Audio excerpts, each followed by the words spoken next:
Bismillahirrahmanirrahim. Assalamualaikum warahmatullahi wabarakatuh. Alhamdulillahi wa kafa wassalatu wassalamu ala nabiyina al-mustafa wa ala alihi wa sahbihi wa man sara ala nahjihi wa iktafa. Asyhadu an la ilaha illallah wahdahu la syarika lah wa asyhadu anna Muhammadan abduhu wa rasuluh. Ma ba'd. Ikhwati fillah rahimani wa rahimakumullah. Kembali kita lanjutkan kajian kita. Kita akan membaca dan mempelajari tafsiran para ulama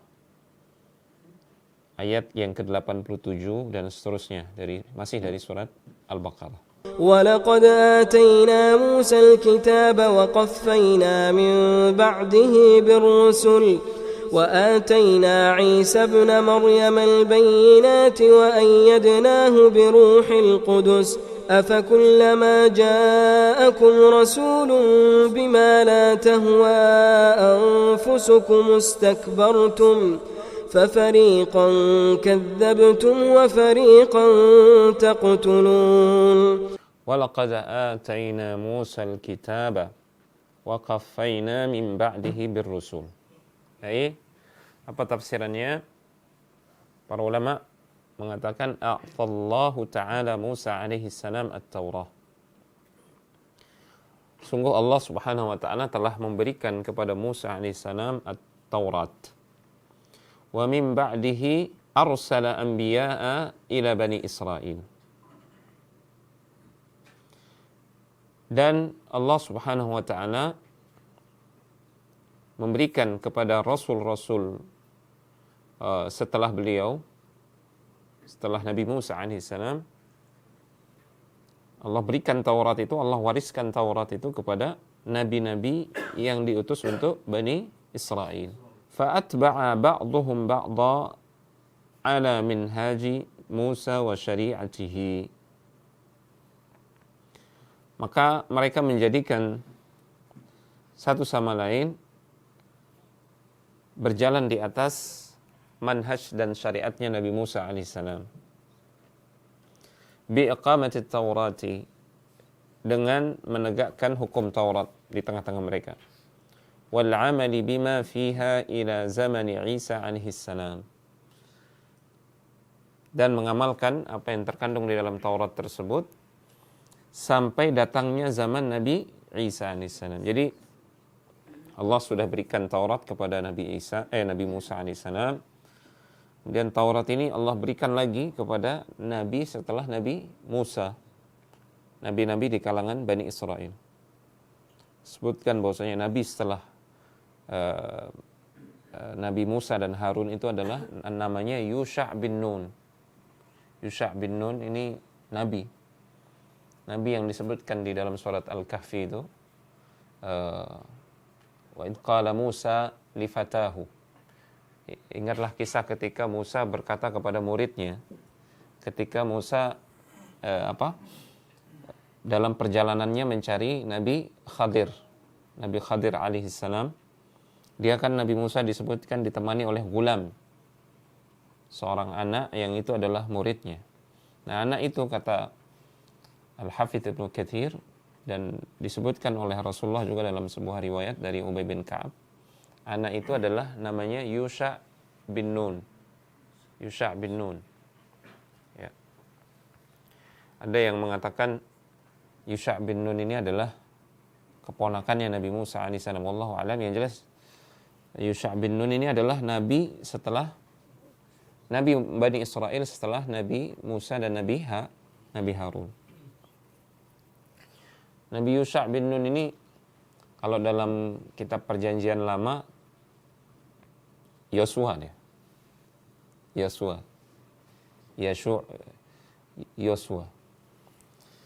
Namun kalau Nabi menyebutnya, Nabi sallallahu alaihi wasallam, Nabi Muhammad sallallahu alaihi wasallam, ma hubisatis syams li ahadin illa li nabiyyin min anbiya'i Bani Israel wa huwa Yusha' bin Nun. Matahari tidak pernah berhenti kecuali tidak pernah diberhentikan oleh Allah, karena matahari ini dia dibuat bergerak terus oleh Allah Subhanahu wa taala. Tidak pernah dia berhenti bergerak untuk seseorang pun kecuali untuk ini, Nabi Yusha' bin Nun. Jadi ceritanya dulu Nabi Yusha' bin Nun ini memimpin Bani Israel untuk memasuki Baitul Maqdis. Ketika itu Baitul Maqdis ya dikuasai oleh orang-orang kafir, orang-orang zalim. Akhirnya jihad, perang. Yusha' bin Nun memimpin Bani Israel berperang. Perangnya itu hari Jumat. Sudah mau menang ini. Yusha' bin Nun sudah mau menang. Bani Israel sudah mau menang. Sudah mau berhasil masuk Baitul Maqdis. Tapi belum menang 100%. Sementara, dan itu perangannya sampai setelah sholat asar. Setelah waktu asar. Sampai bentar lagi mau terbenam. Belum menang 100%. Lagi sedikit mau menang. Tapi sudah mau tenggelam matahari. Sementara dalam syariat Bani Israel itu tidak boleh perang. Malam Sabtu tidak boleh. Hari Sabtu juga tidak boleh berperang. Nah, ini kalau matahari terbenam, otomatis pasukannya nanti akan tidak mau lagi mengayunkan pedang gitu. Karena dalam syariat mereka haram berperang di malam Sabtu atau hari Sabtu. Maka Nabi Yusha' bin Nun ketika itu dia berkata, dia lihat matahari itu, kemudian dia bilang, innaki ma'muratun wa ana ma'murun. Wahai matahari, engkau ini adalah makhluk dan hamba Allah, engkau diperintah oleh Allah. Saya juga diperintah oleh Allah ini untuk masuk ke Baitul Maqdis ini.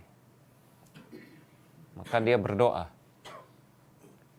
Allahumma hbisha alaina. Ya Allah, tahanlah matahari itu supaya jangan terbenam. Hanya ditahan matahari itu. Nah, Nabi yang berkat doanya ini matahari tertahan, tidak jadi terbenam, ini namanya Nabi Yusha' bin Nun ini. Akhirnya berhenti dia matahari ini sejenak. Yusha' bin Nun sama Bani Israel melanjutkan pertempuran sampai tuntas, menang 100%. Baru dia bergerak lagi, matahari itu terbenam. Dalam hadis disebutkan, tidak pernah matahari itu berhenti untuk seseorang kecuali untuk Yusha' bin Nun. Hadis Nabi SAW. Nah, kepada Yusha' bin Nun ini juga diwariskan Taurat. Ya. Wallahualam, apakah ada nabi setelah Nabi Yusha' bin Nun? Wallahualam. Yang jelas nabi dari kalangan Bani Israel itu banyak. Nah, Taurat itu diberikan terus-menerus kepada mereka. Dan setiap nabi yang diangkat, diutus untuk Bani Israel itu, mereka menjadikan Taurat itu sebagai sumber hukum. Diwajibkan Bani Israel itu untuk menjalankan dan mengamalkan Taurat. Sampai datangnya Nabi Isa alaihissalam. Baru di sini diturunkan kitab yang baru, yaitu Injil. Baik. Wa atayna Isa ibn Maryam al-bayyinat. Allah Subhanahu wa taala mengabarkan bahwasanya dia juga memberikan kepada nabi terakhir, nabi penutup dari kalangan Bani Israel. Siapa dia? Isa alaihissalam. Allah berikan dia mukjizat. Tudhiru sidqahu. Mukjizat yang menunjukkan akan kebenaran Nabi Isa alaihissalam. Karena Nabi Isa alaihissalam ini dia tidak diharapkan oleh Bani Israel. Bahkan dia tidak dianggap bagian dari Bani Israel karena tidak jelas bapaknya katanya. Bahkan dianggap, na'udzubillah, dianggap oleh Bani Israel Nabi Isa ini anak zina. Karena banyak yang tidak suka sama Nabi Isa, banyak yang tidak mau percaya. Maka Allah memberikan mukjizat kepada Nabi Isa untuk menunjukkan kebenaran Nabi Isa, bahwasanya dia betul-betul nabi. Wa nuthbitu nubuwatah. Kami kokohkan kenabiannya dengan mukjizat tersebut. Di antaranya ka ihya'il mauta, Jadi di antara mukjizatnya Nabi Isa itu dia dengan izin Allah bisa menjadikan orang mati itu hidup kembali. Wa ibra'il marda, menyembuhkan orang yang sakit dengan izin Allah. Wa ghairi dzalika, dan banyak lagi mukjizat lainnya. Wa ayyadnahu bi ruhil qudus, dan Allah Subhanahu wa taala menolong atau menopang Isa alaihissalam itu biruhil kudus. Ruhil kudus di sini maksudnya Jibril alaihissalam. Yuqawwihi wa yu'inuhu.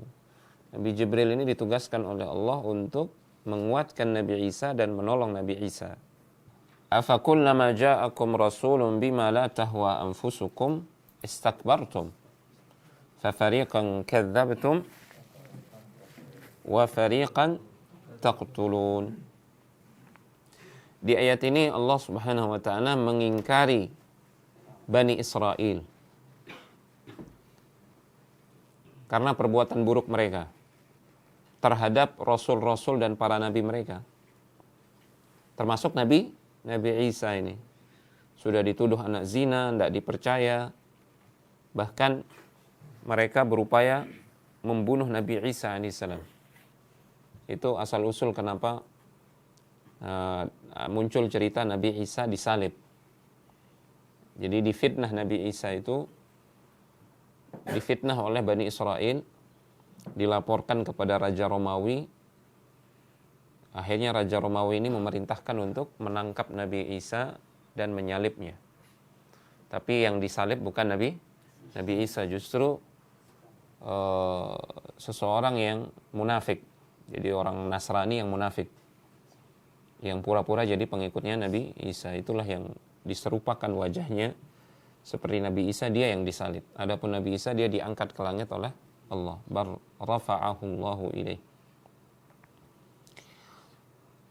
Intinya mereka jahat, zalim, dan bermaksiat bahkan kepada nabi-nabi mereka sendiri. Setiap datang nabi yang diutus kepada mereka, yang memerintahkan mereka untuk menjalankan perintah Allah, tapi nabi tersebut tidak sesuai dengan hawa nafsu mereka, fatajabbaru wa baghaw alaihim, maka mereka berbuat kesombongan dan kezaliman kepada nabi tersebut. Muqaddimina hawahum ala hudahum, mereka lebih mengutamakan hawa nafsu mereka daripada petunjuk yang dibawa oleh nabi tersebut, para nabi tersebut. Fakadzabu ta'ifatan minhum, maka sebagian dari kalangan Bani Israel mendustakan nabi-nabi yang diutus kepada mereka. Wa qatalu ta'ifatan akharin, dan sebagian di antara Bani Israel itu bahkan sampai membunuh sebagian nabi yang diutus kepada mereka. Contoh nabi yang mereka bunuh, Nabi Zakaria, Nabi Yahya. Bapak sama anak dibunuh sama mereka. Taib, wa qalu qulubuna غلف بل لعنهم الله بكفرهم فقليلا ما يؤمنون. وقالوا قلوبنا غلف, apa maksudnya? Innahum yaqulun kadhiban, mereka berkata dusta. Bi anna Allah lam yaftah lahum at-tariqa ila ma'rifati ma ja'at bihi ar-rusul wal anbiya alaihimussalam. Jadi mereka berkata dusta. Mereka mengatakan Allah Subhanahu wa taala belum buka hati kami, atau belum membukakan jalan untuk kami mengenal apa yang dibawa oleh para rasul, termasuk Nabi Muhammad SAW. Sebagian ulama tafsir mengatakan ucapan ini mereka ucapkan untuk mereka ucapkan kepada Nabi SAW.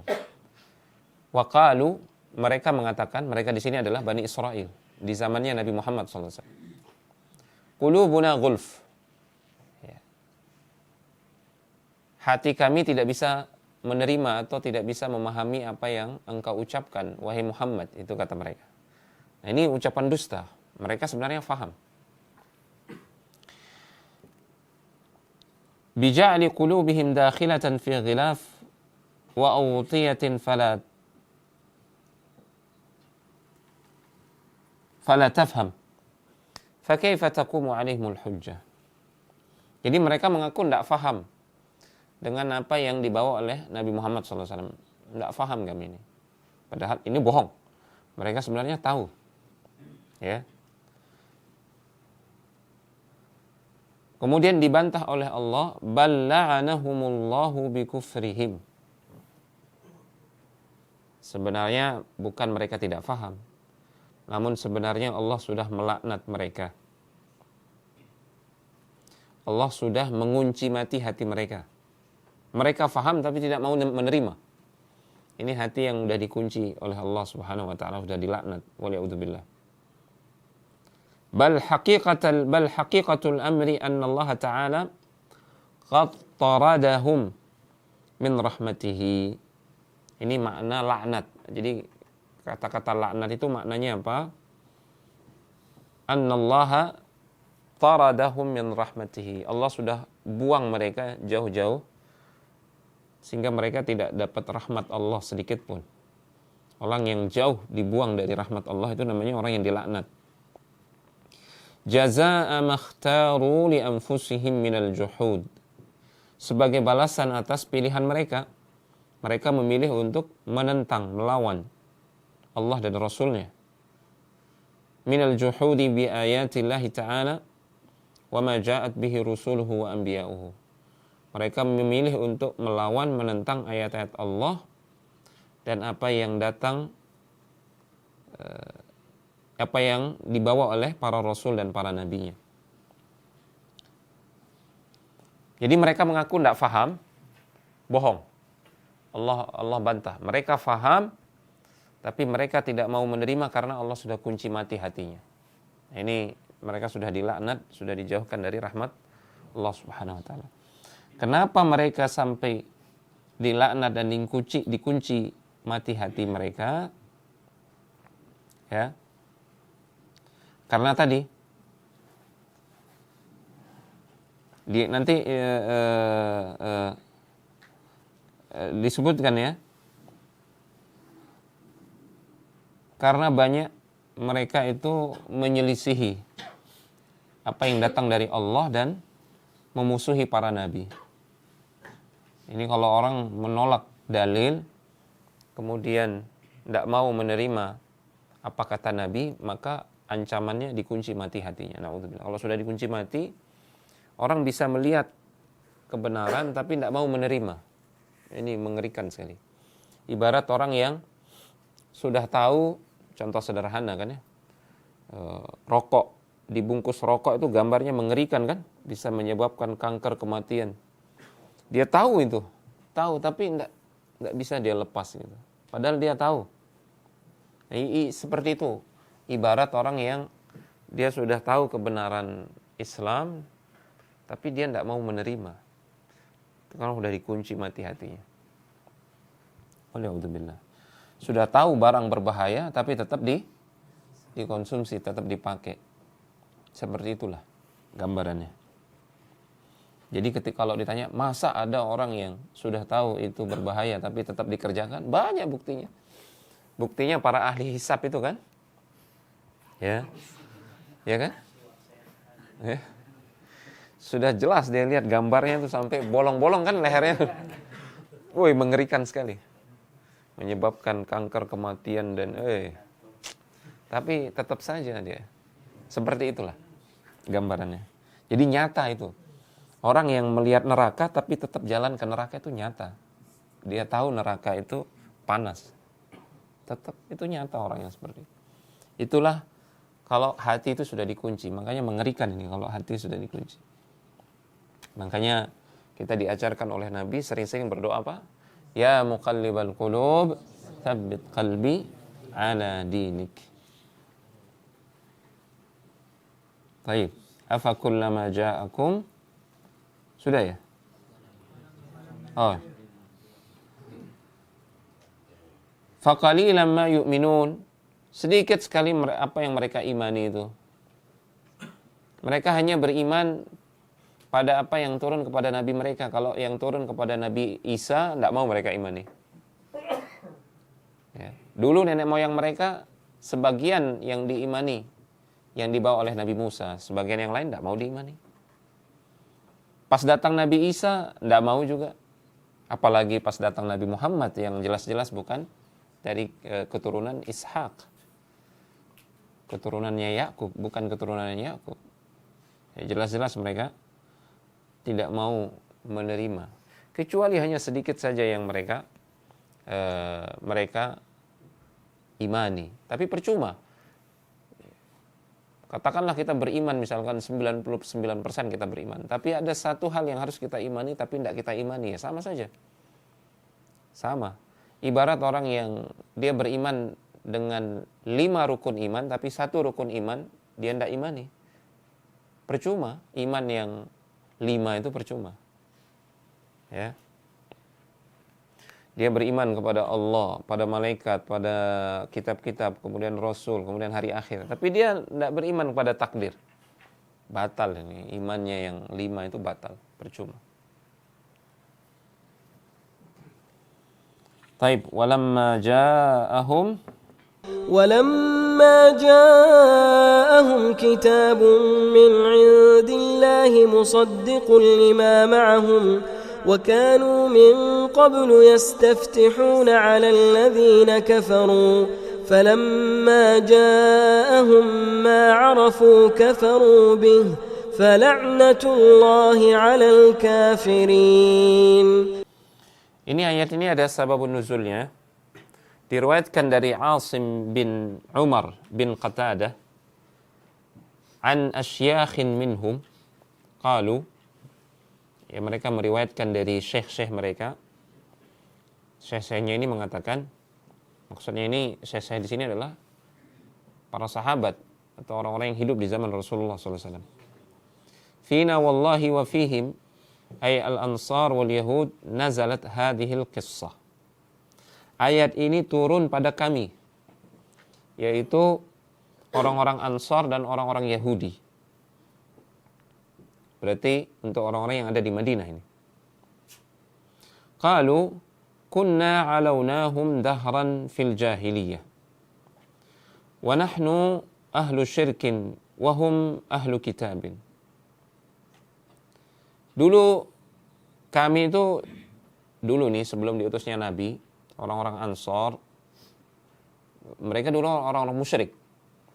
Mereka dulu berseteru dengan orang-orang Yahudi yang ada di Madinah. Sempat dulu orang-orang musyrik yang ada di Madinah itu menang dan menindas orang-orang Yahudi yang ada di Madinah. Akhirnya apa kata orang Yahudi yang ada di Madinah ketika itu? Qalu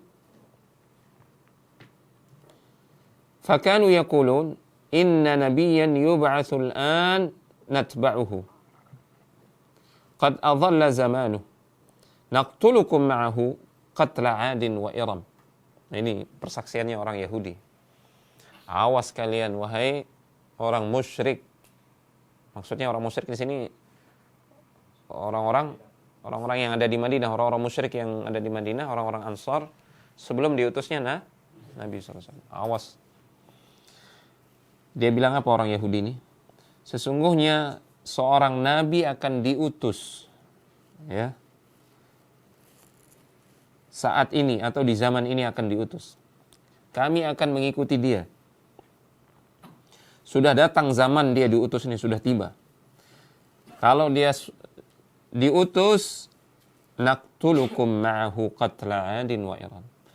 Kami akan bersama nabi tersebut memerangi kalian, membasmi kalian sebagaimana dibasminya kaum 'Ad dan kaum Iram. Falamma ba'atha Allah 'azza wa jalla rasulah min Quraisy wattaba'nahu kafaru bihi. Maka ketika Allah mengutus nabinya dan ternyata nabi itu dari kalangan Arab Quraisy, kami yang menjadi pengikut Nabi tersebut, justru mereka Yahudi yang kafir kepada Nabi tersebut. Ini juga menunjukkan sekali lagi sifatnya Yahudi yang khianat. Suka berkhianat mereka. Qala Allah Azza wa Jal, maka Allah Subhanahu wa taala menurunkan ayat, falamma ja'ahum ma 'arafu kafaru bih. Tatkala telah diutus nabi yang sudah mereka kenal ini maksudnya apa? Sudah mereka baca dalam Taurat. Sudah dikasih tahu oleh rahib-rahib mereka. Kafaru bih. Setelah datang nabi tersebut yaitu Nabi Muhammad sallallahu alaihi wasallam, ternyata mereka kafir terhadap nabi tersebut. Walamma ja'ahum kitabun min 'indillahi musaddiqun lima ma'ahum. Manakala datang Al-Qur'an kepada orang-orang yang Yahudi, yang mana Al-Qur'an itu diturunkan oleh Allah Subhanahu wa taala kepada Nabi Muhammad sallallahu alaihi wasallam, dan Al-Quran itu mengandung kabar-kabar yang membenarkan kabar-kabar yang terdapat di dalam Taurat.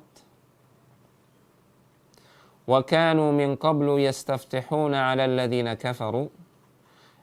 Dan dulu mereka orang-orang Yahudi sebelum datangnya Rasul sallallahu alaihi wasallam membawa Al-Quran, mereka seringkali mengharapkan pertolongan dengan datangnya nabi yang akan diutus tersebut untuk menghadapi orang-orang musyrikin dari kalangan Arab.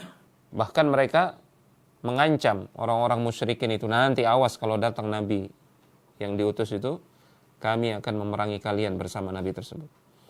Wa yatawa'adunahum biqatlihim ma'ahum. Nah ini maknanya ayat ini. Mereka dulu tuh yastaftihuna 'ala alladziina kafaru. Mereka mengharapkan kemenangan dengan datangnya nabi tersebut melawan orang-orang kafir, orang-orang musyrikin. Falamma ja'ahum ma 'arafu kafaru bih. Setelah datang nabi tersebut, mereka justru kafir.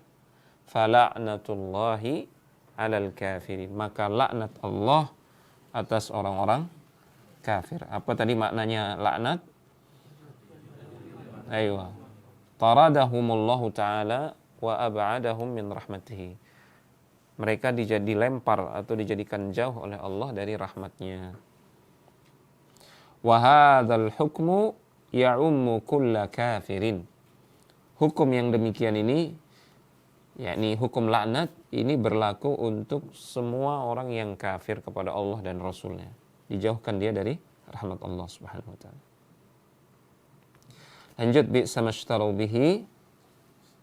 بئس ما اشتروا به أنفسهم أن يكفروا بما أنزل الله بغيا أن ينزل الله من فضله على من يشاء من عباده فباءوا بغضب على غضب وللكافرين عذاب مهين.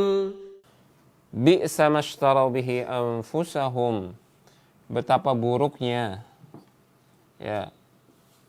perlakuan mereka. Mereka sudah menjual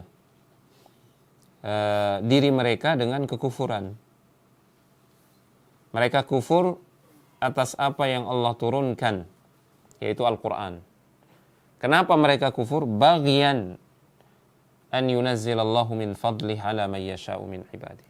Karena ada rasa hasad.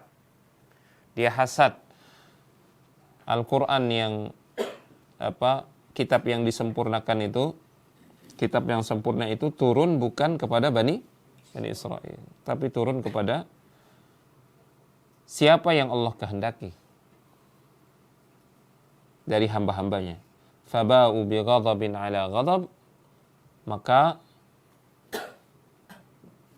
faba'u bi ghadabin ala ghadab, maksudnya raja'al yahudu mustawjibina mustashabina ghadaban akhar min Allah ta'ala alaihim. Maka mereka dapat murka di atas murka, berlipat ganda kemurkaan Allah atas mereka. Pertama, mereka dimurkai karena hasad. Ya, orang yang hasad itu, ya, orang yang hasad itu sebenarnya dia sedang memusuhi Allah Subhanahu wa taala. Kenapa dikatakan orang yang hasad itu memusuhi Allah? Ya. Dia menganggap Allah tidak layak memberikan nikmat kepada orang lain. Ya, misalkan ada teman kita diberikan kelebihan oleh Allah Subhanahu wa taala. Baik kelebihan harta, kelebihan fisik, kelebihan ilmu dan kelebihan yang lain-lain lah gitu. Dan dia hasad. Hasad itu apa? Dia ingin nikmat itu hilang dari saudaranya ini. Ya. Misalkan saudaranya ini baru beli motor. Mudahan kecelakaan ya. Berharap supaya nikmatnya itu hilang. Ini hasad. Orang yang hasad pada hakikatnya dia menganggap Allah itu seakan-akan Allah tidak layak memberikan nikmat kepada dia. Seakan-akan dia bilang begini sama Allah, ya Allah, salah alamat kamu kasih nikmat, engkau kasih nikmat kepada si fulan itu salah alamat gitu. Nah ini pada hakikatnya dia sedang juhud, menentang atau memusuhi Allah dalam nikmatnya. Allah kan mau kasih nikmat itu kepada siapa yang dia kehendaki berdasarkan ilmu dan hikmahnya dan keadilannya. Makanya orang yang hasad itu dia berhak dapat kemurkaan dari Allah Subhanahu wa taala karena dia sedang mencela Allah atau menyalahkan Allah. Kemudian yang kedua, kemurkaan berikutnya, dia juhud. Dia tidak mau beriman kepada Nabi Muhammad dan kepada Al-Quran. Padahal sebelumnya mereka sudah bertekad, nanti kalau datang Nabi yang terakhir ini,